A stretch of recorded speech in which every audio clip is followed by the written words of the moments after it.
একটি পাওয়ার ব্যাংকে কত হাজার এমএস হলে আপনার চলে? 5,000, 10,000, 15,000, 20,000, 30,000, তাতেও যাদের না হয় তাদের জন্য আছে এওয়াই এর এই 50,000 এমএস এর পাওয়ার ব্যাংকটি। এটির মডেল হচ্ছে এওয়াই PA13। আসসালামু আলাইকুম সবাইকে, আমি মুবিন। আজকে আমরা কথা বলবো এওয়াই এর এই পাওয়ার ব্যাংকটি নিয়ে। সো বেশি কথা না বাড়িয়ে ভিডিওটি শুরু করা যাক। প্রথমে এটার বক্স কন্টেন্ট নিয়ে কথা বলবো। এটার বক্স কন্টেন্ট খুবই প্রিমিয়াম। সো এটাকে আনবক্সিং করা যাক। আনবক্সিং করার পর পেয়ে যাবো আমরা সেই কাঙ্ক্ষিত 50,000 এমএস এর পাওয়ার ব্যাংকটি। এটার বিল্ড কোয়ালিটি বেশ প্রিমিয়াম, হাতে নিলেই বোঝা যায় যে আসলে এটা সত্যি প্রিমিয়াম। এটার বডি ম্যাট ফিনিশিং হওয়ার কারণে বেশ প্রিমিয়াম লাগছে। 50,000 এমএস এর তুলনায় এটার কিন্তু ততটা ওয়েট না। উপরের দিকটাতে একটি ডিজিটাল ডিসপ্লে আছে, এটার মাধ্যমে এই পাওয়ার ব্যাংকের ব্যাটারি পার্সেন্টেজ দেখা যায় এবং কত ভোল্ট আউটপুট হচ্ছে, কত ওয়াট আউটপুট হচ্ছে, সবকিছু এই ডিসপ্লের মাধ্যমে দেখা যায়। এবং আউটপুটের জন্য 3টি পোর্ট আছে, 2টা USB A পোর্ট, একটি টাইপ সি পোর্ট। এটার মাধ্যমে আপনার ফোনকে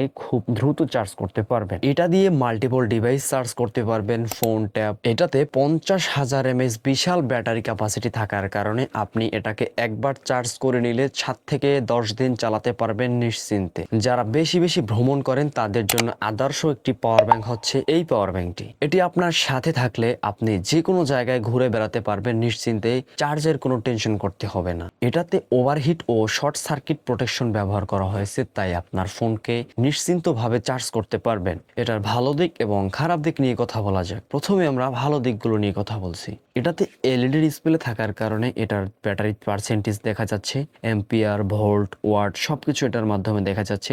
তাই এটা বেশ ভালোই লাগছে আমাদের কাছে। এবং একসাথে 2 থেকে 3টা ডিভাইস চার্জ করা যায়, এদিকটাও বেশ ভালোই লাগছে। এবার খারাপ দিক নিয়ে কথা বলা যাক। এটাকে যদি মেটাল বডি করা হতো তাহলে হয়তো বেশ ভালোই লাগতো, হাত থেকে পড়ে গেলেও কোনো ভয় থাকতো না। তবে এটা প্লাস্টিক বডি হওয়ার কারণে হাত থেকে পড়ে গেলেও একটা রিস্ক থাকে। তাই আমার মতে এটা যদি মেটাল বডি থাকতো তাহলে হয়তো বেশ ভালোই লাগতো। তবে এটা কিন্তু বাজেট অনুযায়ী বেশ ভালোই একটা কোয়ালিটি করেছে এওয়াই। যারাই প্রোডাক্ট অর্ডার করতে চান, কেনাকাটার লিঙ্ক থাকবে ডিসক্রিপশন বক্স অথবা পিন কমেন্ট, সেখান থেকে আপনারা চাইলে প্রোডাক্টটি অর্ডার করতে পারেন। অথবা হোয়াটসঅ্যাপ নাম্বার দেওয়া থাকবে ডিসক্রিপশন বক্সে, সেখান থেকে চাইলে সরাসরি কল করে অথবা এই প্রোডাক্টের স্ক্রিনশট পাঠিয়েও আপনি এই প্রোডাক্টটি অর্ডার করতে পারবেন। ভিডিওটি ভালো লাগলে লাইক করেন। পরবর্তীতে কোন গ্যাজেটের রিভিউ চাচ্ছেন অবশ্যই কমেন্ট করে জানাবেন। তো আজকের ভিডিওটি এই পর্যন্তই, দেখা হবে নতুন কোনো গ্যাজেট নিয়ে। ততক্ষণ ভালো থাকুন, সুস্থ থাকুন। আসসালামু আলাইকুম।